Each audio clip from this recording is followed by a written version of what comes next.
Tick Big, a one go-to platform for all professionals, freelancers, students, brands and institutions. Rewrite your limits. Sign up now. தமிழக முதல்வர் ஸ்டாலின் அவர்கள் ஒரு பதில் வைக்கிறார். பாமக மத்தியிலையும் சரி மற்ற கட்சிகள் மத்தியிலையும் ஒரு கண்டனத்தை ஏற்படுத்துது. டாக்டர் ராமதாஸ் சொல்லியிருக்காரு, நீங்கள் அதானியை பார்த்தீங்கன்னா நாலடி போன முதலமைச்சர் திரும்ப இல்லை நீங்கள் விஷமத்தனமாக திசை திருப்பாதீங்க, ராமதாஸ் அவர்களுக்கு வேறு வேலை இல்லை, அவர் இந்த மாதிரி தான் ஏதாவது டெய்லி அறிக்கை விட்டுக்கிட்டு இருப்பார் அப்படின்னு சொல்கிறது ஒரு இந்த ஆண்டு ஜூலை 10ஆம் தேதி திருஞர் சாலையில் முதலமைச்சர் ஸ்டாலினை அவருடைய வீட்டில் கௌதம் அதானி சந்தித்து பேசினார். என்ன பேசப்பட்டது? மூல கேள்விக்கு ஸ்டாலின் பதில் சொல்லாமல் கடந்து போகிறார். அதை பிடிக்காம அன்புமணி ராமதாஸும் பாஜகவும் பாமக நண்பர்களும் டாக்டர் ஐயாவை இழிவுபடுத்திட்டாங்கன்றாரு. டான்ஜெட்கோ பேர் அடிப்பட்டதை பற்றி அமைச்சர் செந்தில் பாலாஜி கிட்ட ரிப்போர்ட்டர்ஸ் கேட்கும்போது எங்களுக்கு அதானியோட எந்த தொடர்பும் இல்லை, அது ஜெயலலிதா பீரியடு, 2021 அப்புறம் நாங்கள் எந்த விதமான அக்ரிமெண்ட்டுமே போடலை, அதானியோட போடலைன்ற பிரச்சனை அதுவே செந்தில் பாலாஜியோட பதிலே ரொம்ப விஷமத்தனமானது. ஏன்னா திசை திருப்பக்கூடியது. ஏன்னா சார் இப்போது அதானியை மீட் பண்ணது இதுவும் அந்த டான்ஜெட்கோ பேர் யூஎஸ் சார்ஜ் ஷீட்டில் லிங்க் பண்ணப்பட்டிருக்கல. இது ரெண்டுமே வேற பிரச்சனையா இல்லை ஒரே பிரச்சனையாக பார்க்குறீங்க? நல்ல கேள்வி. இது ரெண்டும் வெவ்வேறு பிரச்சனையாக இருந்தாலும் ஒன்றுக்கொன்று தொடர்புடையதுதான். இது எப்போ நடந்ததுன்னா ஜூலை 21 மார்ச் 23 நடந்திருக்கு. அதாவது ஸ்டாலின் முதலமைச்சரான பிறகு நடந்திருக்கு. அதில் இன்னொன்று என்ன சொல்கிறாங்க, இந்த எல்லாருக்கும் லஞ்சம் கொடுத்தான் 5 மாநிலத்தை JNK, சத்தீஸ்கர், ஒடிசா, ஆந்திர பிரதேஷ், தமிழ்நாடு உயர் அதிகாரிகள், அரசியல்வாதிகள் லஞ்சம் கொடுத்தான்றத அவங்களுடைய FBI புலனாய்வு அமைப்பும் அவங்களுடைய ஸ்டாக் எக்ஸ்சேஞ்ச் கமிஷனும் சார்ஜ் ஷீட் ஃபைல் பண்ணியிருக்காங்க இல்லையா?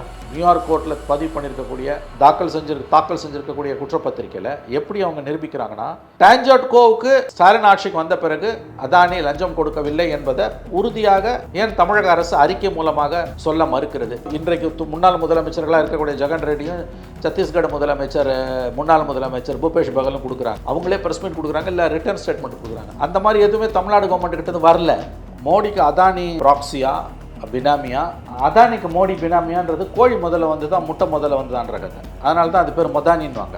இன்னைக்கு டான்ஜெட்கோல நீங்கள் வந்த பிறகு இந்த டிரான்சாக்ஷன் நடந்திருக்குன்னு யூஎஸ் கவர்மெண்ட்டோட என்கொயரி பண்ணக்கூடிய யூஎஸ் கவர்மெண்ட்டோட லா என்ஃபோர்ஸ்மெண்ட் ஏஜென்சி கோர்ட்டில் பதிவு பண்ணியிருக்கான். சார் வணக்கம் சார். வணக்கம் சார். வணக்கம் சார். சார், அமெரிக்க நீதிமன்றத்தில் வழக்கு தொடரப்பட்டு ஒட்டுமொத்த இந்தியாவை விலக்கி கொண்டிருக்கும் அதானி ஊழலில் தமிழக மின்வாரியத்தின் பேரும் அடிபட்டு இருக்கு, அதுல பதியப்பட்டு அந்த கேஸில் கேஸ் ஷீட்டில் பதியப்பட்டிருக்கு அப்படின்னு சொல்லி ஒரு தகவல் வெளியாகி ஒரு பெரிய சென்சேஷனை கிரியேட் பண்ணுச்சு. இதில் ரீசெண்டாக நடந்த ஒரு மீட்டிங்கில், தமிழ்நாட்டில் நடந்த மீட்டிங்கில் MK ஸ்டாலின் அவர்களும் அதானியுமே சந்திச்சாங்க அப்படின்னு சொல்லி ஒரு நியூஸுமே அந்த டைமில் பார்த்தோம். ஜூலை அந்த ஒரு டைமில் பார்த்தோம். ஸோ இந்த விஷயத்தை பாமக நிறுவனரான ராமதாஸ் அவர்கள் கேள்வி எழுப்புறாரு. இதுக்கான விசாரணை நடத்தணும் அப்படின்னு சொல்லி கேள்வி எழுப்புறாரு. இதுக்கு தமிழக முதல்வர் ஸ்டாலின் அவர்கள் ஒரு பதில் வைக்கிறாரு. அந்த பதில் ஒரு பெரிய கண்டனத்தை ஏற்படுத்து, பாமக மத்தியிலையும் சரி மற்ற கட்சிகள் மத்தியிலையும் ஒரு கண்டனத்தை ஏற்படுத்துது. இதை நீங்கள் எப்படி பார்க்குறீங்க சார்? பிரச்சனை என்னன்னு உங்களுக்கு தெரியும். அதானி விஷயத்தில் நியூயார்க் கோர்ட்டில் சார்ஜ் ஷீட் தாக்கல் ஆகிருக்கு, குற்றப்பத்திரிக்கை. அதானி குழுமம் மத்திய அரசுக்கு சொந்தமான சூரிய மின் உற்பத்தி பகிர்மான கழகமான SCCI, solar energy corporation of India மூலமாக 5 மாநிலங்களுக்கு மின்சாரத்தை விற்றதில் 5 மாநிலத்தில் இருக்க உயர் அதிகாரிகள், அரசியல்வாதிகளுக்கு கையூட்டு லஞ்சம் கொடுத்ததா வழக்கு. அதில் 5 மாநிலங்கள் ஜம்மு காஷ்மீர், சத்தீஸ்கர், ஒடிசா, ஆந்திர பிரதேஷ், தமிழ்நாடு 5 மாநிலங்களோட பேர் இருக்குது. டான்ஜெட்கோ தமிழ்நாட்டோட பேர், மின் பகிர்மான கழகம் டான்ஜெட்கோவோட பேர் அதில் இருக்குது. ஜூலை 21 மார்ச் 23 டான்ஜெட்கோக்கு ஸ்டாலின் ஆட்சிக்கு வந்த பிறகு அதானி குழுமம் பணம் கொடுத்தது என்பது தான் வழக்கு. அதான் சார்ஜ் ஷீட் அங்கே ஃபைல் ஆகிருக்குது. இது சம்மந்தமாக அன்றைக்கு அந்த அதானிக்கு எதிராகவும் அவருடைய அண்ணன் மகன் சாகர் அதானிக்கு எதிராகவும் அரெஸ்ட் வாரண்ட்ஸ் இஷ்யூ ஆகிருக்குது. இது ஒரு 4-5 நாளைக்கு முன்னால் ஒரு 5 நாளைக்கு முன்னால் இந்த இஷ்யூ வெளியில் வந்தது. அது வந்த உடனேயே டாக்டர் ராமதாஸ் அவர்கள் காலையில் செய்தி வந்தோடனே மதியம் 1 மணிக்கு ஒரு அறிக்கை வெளியிட்டார். டான்ஜெட்கோ பேர் அடிபட்டதுனால தமிழ்நாடு அரசு இது குறித்து விளக்கம் அளிக்கணும், ஸ்டாலின் விளக்கம் அளிக்கணும். நியாயமான கேள்வி. ரெண்டாவது ஒன்று அவர் சொல்லியிருந்தார், இந்த ஆண்டு ஜூலை 10ஆம் தேதி சித்தரஞ்சன் சாலையில் முதலமைச்சர் ஸ்டாலினை அவருடைய வீட்டில் கௌதம் அதானி சந்தித்து பேசினார். என்ன பேசப்பட்டது? இது ரெண்டும் அவரோட அறிக்கையில் இருக்கக்கூடிய விஷயம். இதுதான் இஷ்யூ.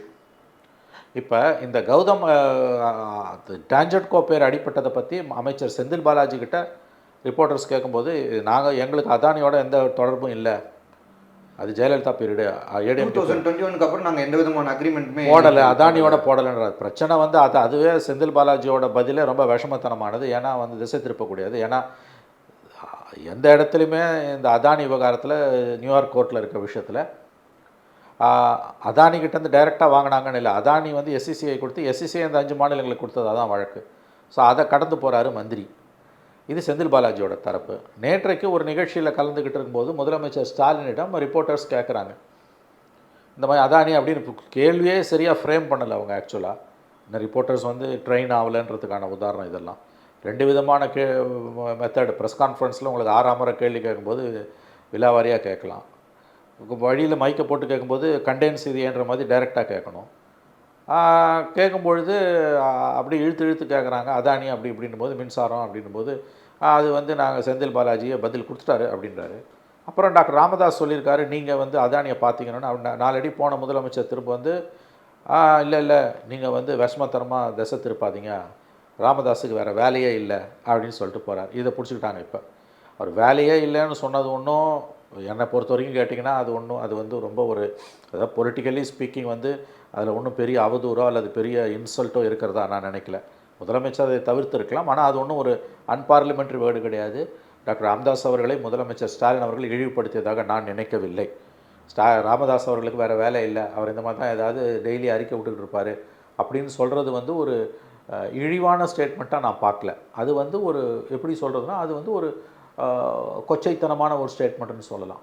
அதாவது நிலைமையின் தீவிரத்தன்மையை நீர்த்து போக செய்கிற திசை திருப்புற ஒரு ஸ்டேட்மெண்ட்டு தான் ஸ்டாலினோட ஸ்டேட்மெண்ட்டை ஒழிய அவர் டாக்டர் ராமதாஸை இழிவுபடுத்தினதான் நான் நினைக்கல. ஆனால் பிரச்சனை என்னென்னா மூல கேள்விக்கு ஸ்டாலின் பதில் சொல்லாமல் கடந்து போகிறார். அதை பிடிக்காமல் அன்புமணி ராமதாஸும் பாஜகவும் பாமக நண்பர்களும் டாக்டர் ஐயாவை இழிவுபடுத்திட்டாங்கன்றாரு. டாக்டர் ஐயாவை ஸ்டாலின் இழிவுபடுத்தலை, அது ஞாபகம் வச்சுக்கோங்க. பிரச்சனையிலேருந்து ஸ்டாலின் தப்பித்து போகிறார். அதாவது ஸ்டாலின் அவர்களை அதானி ஜூலை 10ஆம் தேதி சென்னையில் சித்தரஞ்சன் சாலையில் உள்ள முதலமைச்சர் இல்லத்தில் சந்தித்து பேசினார் என்பதுதான் ராமதாஸோட குற்றச்சாட்டு. இது உண்மையா பொய்யான்ற ஒற்றை வரி பதில் தான் முதலமைச்சரிடமிருந்தும் தமிழக அரசிடமிருந்தும் தமிழ்நாட்டு மக்களும் பாமகவும் டாக்டர் ராமதாஸும் எதிர்பார்ப்பது. நேரடியான கொஸ்டின், ஜூலை 10ஆம் தேதி கௌதம் அதானி உங்களை வந்து சந்தித்தாரா என்ற முதலமைச்சரிடம் ரிப்போர்ட்டர்ஸ் கேட்டிருக்கணும். பதில் எஸ் ஆர் நோ. இல்லை நீங்கள் விஷமத்தனமாக திசை திருப்ப வேணாம், இதுக்கும் அதுக்கும் சம்மந்தம் இல்லைன்னு ஸ்டாலின் கடந்து போகிறாருன்னா அவர் அதை மறுக்கவில்லை என்ற அர்த்தம். ஸோ நேற்றைக்கு கூட ராமதாஸ் நீங்கள் அதானியை சந்தித்து இருக்கிறார்களே என்ற ஒரு ரிப்போர்ட்டர் கேட்கும்போது அவருக்கு வேறு வேலை இல்லை, அவர் மாதிரி ஏதாவது எழுதிட்டு இருப்பார் அப்படின்னு சொன்னது வந்து ஒரு தவிர்த்திருக்க வேண்டிய ஸ்டேட்மெண்ட்டு. ஆனால் அது ஒன்றும் ராமதாஸை இழிவுபடுத்தக்கூடிய ஒரு பெரிய ஸ்டேட்மெண்ட்டாக நான் பார்க்கல.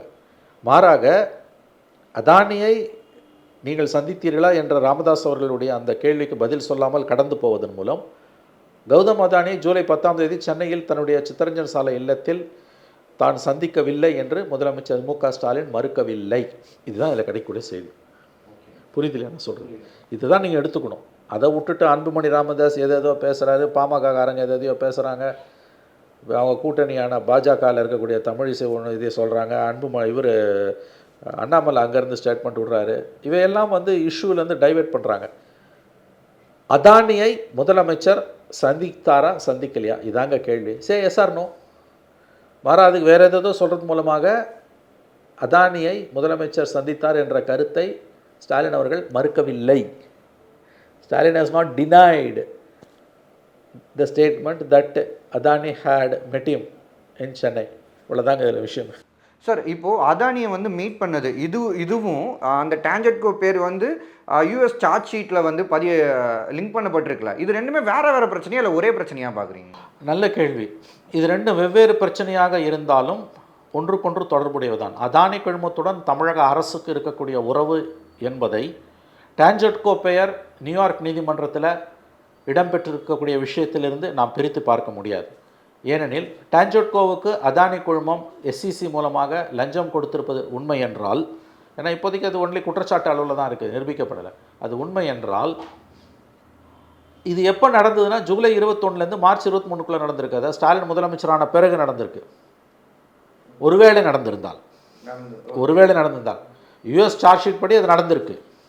அதில் இன்னொன்று என்ன சொல்கிறாங்க, இந்த எல்லாருக்கும் லஞ்சம் கொடுத்தான் 5 மாநிலத்தை ஜேஎன்கே, சத்தீஸ்கர், ஒடிசா, ஆந்திர பிரதேஷ், தமிழ்நாடு உயர் அதிகாரிகள் அரசியல்வாதிகளுக்கு லஞ்சம் கொடுத்தான்றத அவங்களுடைய FBI புலனாய்வு அமைப்பும் அவங்களுடைய ஸ்டாக் எக்ஸ்சேஞ்ச் கமிஷனும் சார்ஜ் ஷீட் ஃபைல் பண்ணியிருக்காங்க இல்லையா.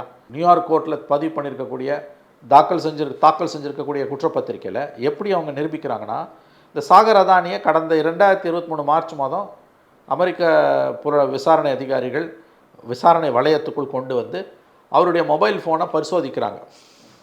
அவரோட மொபைல் ஃபோனில் இந்த 5 மாநில உயர் அதிகாரிகள் அரசியல்வாதிகளுக்கு யார் யாருக்கு எவ்வளோ லஞ்சம் கொடுக்கலான்னு சம்பந்தப்பட்ட மாநில அரசியல்வாதிகள் அதிகாரிகளுடன் கௌதம் அதானியும் இன்னும் சிலரும் 3 முறை பேச்சுவார்த்தை நடத்தினார்கள் என்பதற்கான ஆதாரங்கள் அந்த மொபைலில் இருக்குது.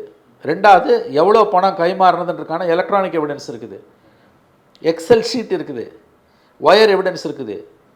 அந்த அடிப்படையிலையும் சாகர் அதானி கிட்ட நடத்தின விசாரணையின் அடிப்படையிலையும் தான் சார்ஜ் ஷீட் ஃபைல் ஆகுது. நல்லா ஞாபகம் வச்சுக்கோங்க. ஒருத்தனை பிடிக்கிறாங்க, சாகர் அதானியை பிடிச்சி அவன் ஆமாம்மா நான் கொடுத்தேன்னு சொன்னான்னா வெறும் வாய்மொழியை வச்சு கோர்ட்டில் தாக்கல் பண்ண முடியாது, எவிடன்ஸ் வேணும்.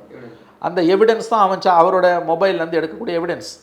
ஸோ ஒரு பிரைம ஃபெசே கேஸ்ன்னு நம்ம சொல்லக்கூடிய பூர்வாங்க ஆதாரம் டான்ஜெட்கோவுக்கு அதானி லஞ்சம் கொடுத்தார் என்பதற்கு இருக்குது. அதனால தான் குற்றப்பத்திரிகை தாக்கல் செய்யப்பட்டிருக்கு.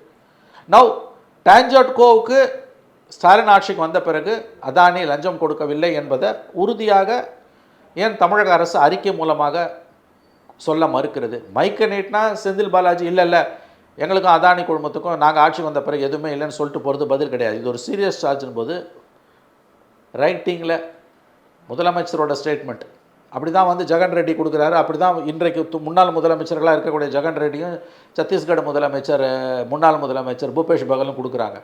அவங்களே ப்ரெஸ் மீட் கொடுக்குறாங்க, இல்லை ரிட்டர்ன் ஸ்டேட்மெண்ட் கொடுக்குறாங்க. அந்த மாதிரி எதுவுமே தமிழ்நாடு கவர்மெண்ட் கிட்டேருந்து வரல.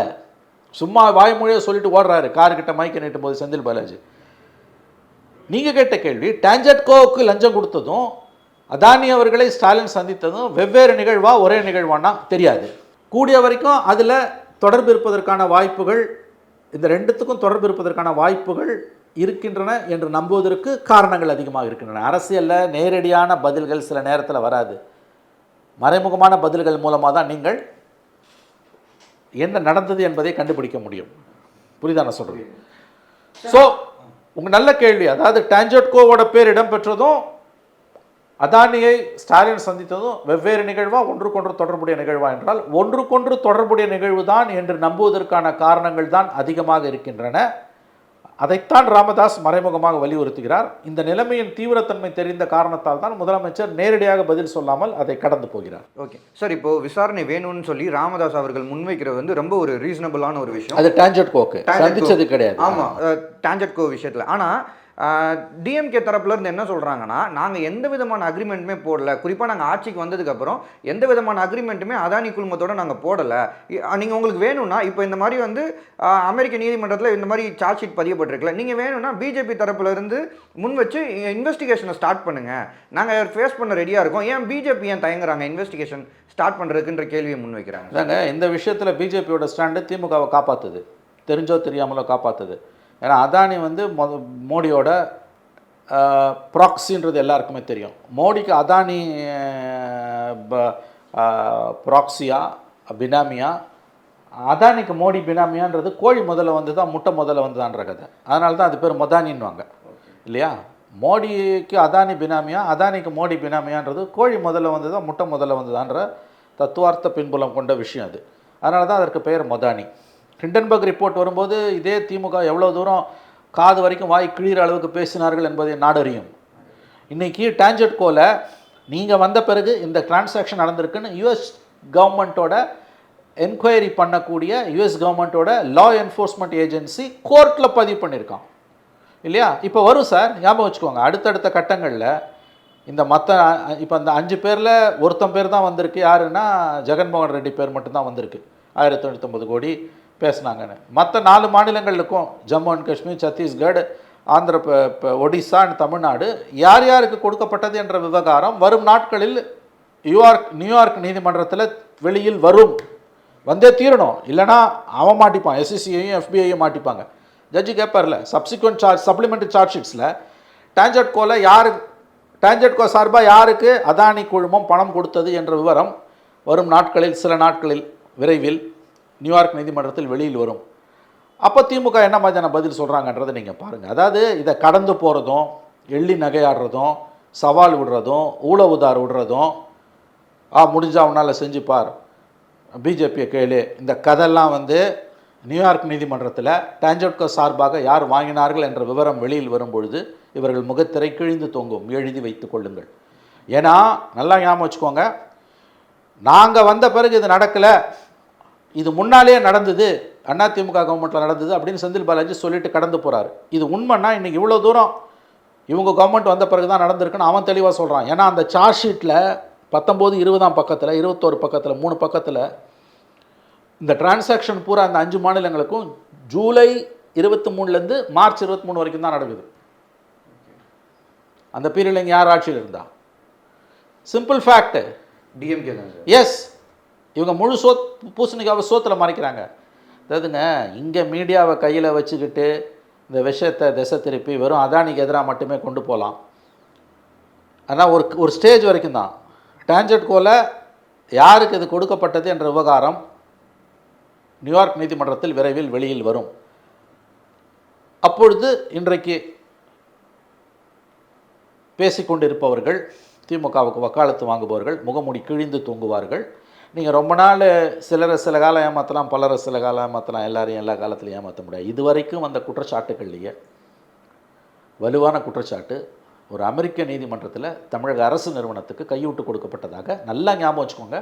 ஒரு தன்னார்வ அமைப்பு, ஹிண்டன்பர்க்ன்றது ஒரு தன்னார்வ அமைப்பு, என்ஜிஓ ஸ்டேட்மெண்ட்னா கடந்து போகலாம்.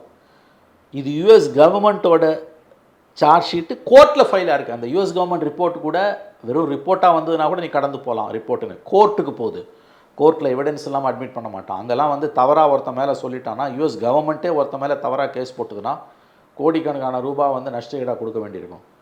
ஸோ கவர்மெண்ட் வந்து அவ்வளோ பெரிய ரிஸ்க் எடுக்காது. புரியுதா நான் சொல்கிறது? அதனால தான் நான் திரும்பவும் சொல்கிறேன், இதுவரைக்கும் வந்த எல்லா குற்றச்சாட்டுகள் அதானி மேலே வந்ததும் இப்போ அரெஸ்ட் வாரண்ட் இஷ்யூ பண்ணியிருக்கிறதும் வெவ்வேறு. ஏன்னா இது for the first time judicial ப்ராசஸில் அதானி மாற்றுறாரு. அது யார் போட்ட வழக்கில்னா யுஎஸ் கவர்மெண்ட் போட்ட வழக்கில். அது எவ்வளவு தீவிரத்தன்மை வாய்ந்ததோ அதற்கு இணையான தீவிரத்தன்மை வாய்ந்தது தான் கௌதம் அதானி லஞ்சம் கொடுத்தாருன்னு சொல்லக்கூடிய உத்தமர்களே. அவர் யாருக்கெல்லாம் லஞ்சம் கொடுத்தாரோ அந்த லஞ்சத்தை வாங்கினவர்களும் கௌதம் அதானிக்கு இணையான குற்றத்தை புரிந்தவர்கள் தான் என்பது இது குறைஞ்சபட்ச அறிவு இல்லையா? கௌதம் அதானியை நீங்கள் ஏன் எதிர்க்கிறீங்க? நேற்று பார்லிமெண்ட்டில் திமுக எம்பிஸ்லாம் கோஷம் போடுறாங்க. எதுக்கு? அதானி அதானி அதானின்னு. நல்லது. லஞ்சம் கொடுத்தவொடனே நீங்கள் கழுவில் ஏற்றுறீங்க, அரெஸ்ட் பண்ணணுன்றீங்க, ரொம்ப நல்லது. லஞ்சம் வாங்கினவனை என்ன பண்ணுறது? இந்த குறைஞ்சபட்ச தர்மமும் குறைஞ்சபட்ச மனசாட்சியும் ஏன் திமுகவுக்கும் திமுகவை ஆதரிக்கக்கூடிய அதனுடைய தொங்கு சதைகளுக்கும் இல்லாமல் போனது இல்லையா? கௌதம் அதானி மாட்டிக்கொண்டார், நாடாளுமன்றத்தை முடக்கிய திமுக எம்பிக்கள் அப்படிலாம் வாய்க்கழிய பேசக்கூடிய பத்திரிகையாளர் போர்வையில் இருக்கக்கூடிய திமுகவின் தொங்கு சதைகள், ஏண்டா அவன் வாங்கினவன் கொடுத்தவனை பற்றி பேசுகிறீங்களே, வாங்கினவன் நீ யார் வந்து டிஃபெண்ட் பண்ணுறியோ அவர் தான் வாங்கியிருக்காரு. இதை விட ஒரு கேவலமான ஒரு நிலைப்பாடு ஏதாவது இருக்க முடியுமா? ஒன்று நீ இதை பற்றி பேசாமலே இருந்துரு, அதானி இஷ்யூ நீ பேசாமல் இரு, அது கூட புரிஞ்சுக்கலாம். இவங்க அதானியை எதிர்ப்பானா, ஆனால் டான்ஜெட்கோவை காப்பாற்றோனா. இந்த முரண்பாடு எத்தனை நாளைக்கு இங்கே நீடிக்கும்? புரியுதுங்களா நான் சொல்கிறது? ஸோ அதே தாங்க இப்போ சிபிஎம் வந்து அதானி குழுமத்துக்கு எதிராக போய் ஆர்ப்பாட்டம் பண்ணுறாங்க எங்கள் நுங்கப்பாக்கம் ஆஃபீஸில். டான்ஜெட்கோ இபி ஆஃபீஸ் முன்னாலே போய் நீ ஆர்ப்பாட்டம் பண்ண, ஏன் இங்கே மட்டும் அப்படியே குதிக்கிற? இல்லை, இது ஒரு குறைஞ்சபட்ச மனசாட்சி நேர்மையும் உங்களுக்கு இல்லை பார்த்தீங்களா? திமுகவை ஆதரிக்கக்கூடிய கட்சிகளுக்கு திமுக கூட்டணியில் தான் சிபிஎம் இருக்குது. நீ போய் அதானி ஆஃபீஸ் முன்னால் நுங்கம்பாக்கத்தில் ஆர்ப்பாட்டம் பண்ணுற, நல்லது. அதானியை கைது பண்ணுன்ற, முதல்ல கைது பண்ணுன்னு கேட்குற அளவுக்கான அபத்தமான கோரிக்கை எதுவுமே இருக்க முடியாது. ஏன்னா அவன் கோர்ட்டில் இருக்குது. அது இங்கே ஒரு விசாரணை நடத்தணும். நீ முழு விசாரணை வேணும்னு கேட்கலாம். சரி, முழு விசாரணை வேணும்னு கேட்டு ஆர்ப்பாட்டம் பண்ணுற நான் ஒத்துக்கிறேன். அவன் அதானி தப்பு பண்ணிட்டாரு, லஞ்சம் அவன் கொடுத்தாரு அப்படின்னு. ஏண்டா, லஞ்சம் வாங்கினவன் உன் கட்சியை சேர்ந்த கவர்மெண்ட்டு. அப்படியே ஒரு 1 கிலோமீட்டர் 2 கிலோமீட்டர் போனீங்கன்னா நுங்கம்பாக்கம் பாம்புரோலேருந்து போனீங்கன்னா இபி ஆஃபீஸ் மவுண்ட் ரோட்டில், அங்கேயும் ஒரு ஆர்ப்பாட்டம் பண்ணிட்டேன். இங்கே ஒரு ஆர்ப்பாட்டம், அங்கே ஒரு ஆர்ப்பாட்டம். ஏன் இங்கேயே நிறுத்திக்கிற? இந்த மோசடி எத்தனை நாளைக்கு நீடிக்கும்? சார் இதில் வந்து இன்னொரு விஷயம் என்னென்னா, அதானி வந்து இந்த குற்றச்சாட்டை முன்வைக்கிறாங்க. ரீசெண்டாக வந்து பார்த்தீங்கன்னா, இவர் ராகுல் காந்தி அவருக்குள்ள ரொம்ப பகிரங்கமாக வந்து சொல்லியிருந்தார், அதானியை வந்து கண்டிப்பாக அரெஸ்ட் பண்ணணும், இந்த அளவுக்கு ஊழல் வந்து பெரிய லெவலில் நடந்திருக்கு அப்படின்ற மாதிரி நிறையா விஷயம் முன்வைக்கிறாரு. ஆனால் இன்னொரு சைடு பார்த்தீங்கன்னா, இன்னொரு கேள்வியும் வருது, அதானியை வந்து ஏன் இன்னும் இன்வெஸ்டிகேஷனுக்கு கொண்டு வரல அப்படின்ற மாதிரியான கேள்விகள் வருது. அதுக்கு காரணமாக என்ன சொல்கிறாங்கன்னா, இன்னும் எவிடன்ஸ் வந்து அந்தளவுக்கு இன்னும் ஸ்ட்ராங்காக இல்லைன்னு சொல்லியும் செய்திகள் நம்மளால் பார்க்க முடியுது. ஸோ அதனால அந்த அளவுக்கு எவிடன்ஸ் ஸ்ட்ராங்காக இல்லாதனால தான் இன்னும் இன்வெஸ்டிகேஷனுக்குள்ளே அதானியை கொண்டு வர முடியல அப்படின்னு சொல்லி. அதில் எவிடன்ஸ்லாம் இருக்குது. மோடி வந்து அதானிக்கான விசாரணையை அனுமதிக்க மாட்டார். மோடி அதிகாரத்தில் இருக்கும் முறையில் அதானிக்கு எதிரான எந்த விசாரணையும் தொடங்கப்பட மாட்டாது. உச்சநீதிமன்றத்துக்கு முதுகெலும்பு இருந்தால் அது நடக்கும். அதுவும் இந்த காலகட்டத்தில் இல்லை. அதனால் வந்து நீங்கள் இதை வந்து எப்படி புரிஞ்சுக்கணுன்னா, மத்திய அரசு சார்பிலிருந்து இந்தியாவுக்குள்ளே அதானிக்கு எதிரான ஒரு விசாரணை என்பது துவங்கப்படுவதற்கான வாய்ப்புகள் மிக மிக குறையும். Okay sir. சார் அப்போது இது ப்ராக்டிக்கலாக எப்படி ஆகும்? இப்போ அது தெரியாது. இதோட அடுத்தடுத்த கட்டத்தில் வந்து நியூயார்க் நீதிமன்றத்தில் வேறு எக்ஸ்ப்ளோசிவ்ஸ்வாங்க இல்லையா, வெடிகுண்டு மாதிரி கிளம்பக்கூடிய வேறு சில தகவல்கள் வந்து மிகப்பெரிய அளவில் வந்து பிரச்சனை வெடிச்சதுன்னா அப்போ வேணால் ஏதாவது நடக்கலாம். எனக்கு தெரிஞ்சு அப்போ கூட இங்கே மாற்றம் வரத்துக்கு வாய்ப்பு அதிகம். ஏன்னா இதோட அடுத்தடுத்த கட்டங்களில் பிஜேபி மட்டும் மாட்டாது, இந்தியாவில் உள்ள பல கட்சிகளும் பல அரசாங்கங்களும் மாட்டோம். திமுக மாட்டோம், ஒய்எஸ்ஆர் காங்கிரஸ் மாட்டோம், காங்கிரஸ் மாட்டோம், பிஜு ஜனதா தளம் மாட்டோம். அதாவது ஒரு பெரிய ஆர்கனைசேஷன் வந்து கொலாப்ஸ் ஆகும்போது பாதிப்பு எல்லாருக்கும் இருக்கும், ஒரு கட்சிக்கு மட்டும் இருக்காது. அதானி விவகாரத்தில் அமெரிக்க நீதிமன்றத்தில் அடுத்தடுத்த கட்டங்களுக்கு விசாரணை போகும்பொழுது நெருக்கடி பிஜேபிக்கு மட்டுமல்ல, திமுகவுக்கும் தான், ஒய்எஸ்ஆர் காங்கிரஸுக்கும் தான், காங்கிரஸுக்கும் தான், பிஜு ஜனதா தளத்துக்கும் தான். இதை மட்டும் நினைவில் வைத்துக் கொள்ளுங்கள். ஓகேங்க சார். ரொம்ப முக்கியமான எக்ஸ்க்ளூசிவாக நிறைய விஷயம் ஷேர் பண்ணிங்க சார். நேரம் ஒதுக்குனதுக்கு நன்றிங்க. நன்றி sir. TechBig, a one go-to platform for all professionals, freelancers, students, brands and institutions. Rewrite your limits. Sign up now.